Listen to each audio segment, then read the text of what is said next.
Je ne montre jamais mes montants de payout. Pourquoi? Tout simplement parce que dans ce game, chacun avance à son rythme, avec ses propres moyens, ses propres objectifs et surtout son propre mental. Se comparer constamment au portefeuille des autres ou combien gagnent les autres, c'est le meilleur moyen de se perdre. C'est pas parce que X ou Y gagne tant ou que t'as fait moins ou que t'as fait plus que t'es meilleur ou moins bon. Le marché ne récompense pas l'ego, il récompense la discipline, la patience, la constance.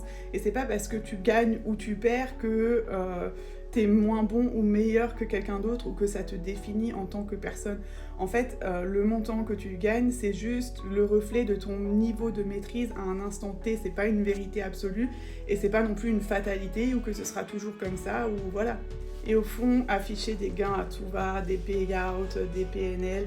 Et j'étais quelqu'un qui était comme ça, d'accord? Je le faisais parce que j'avais besoin d'une certaine légitimité ou j'avais besoin que les autres me donnent une légitimité à travers mes résultats, etc.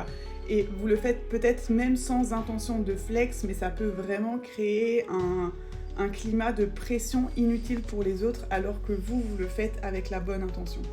Il y a des traders pour qui 100 €, c'est vraiment une grosse victoire et il y en a d'autres pour qui 100 €, ça sera négligeable. Mais au final, qui on est pour juger l'évolution ou le montant que gagne quelqu'un d'autre. Donc chacun sa vie, chacun ses factures, chacun son mode de vie, chacun sa life, quoi. Et respecter ça, c'est aussi respecter le chemin de l'autre.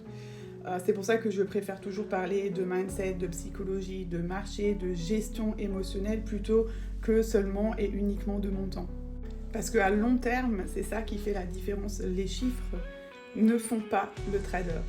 Ce que tu es capable de faire quand les chiffres ne sont pas là, quand les résultats ne suivent pas, quand tu es dans le dur, quand tu es dans le mal, que tu es en drawdown, que tu as une pression financière, que tu as besoin de réussir, c'est là que tu vas voir ta valeur et c'est ça qui va définir ton niveau.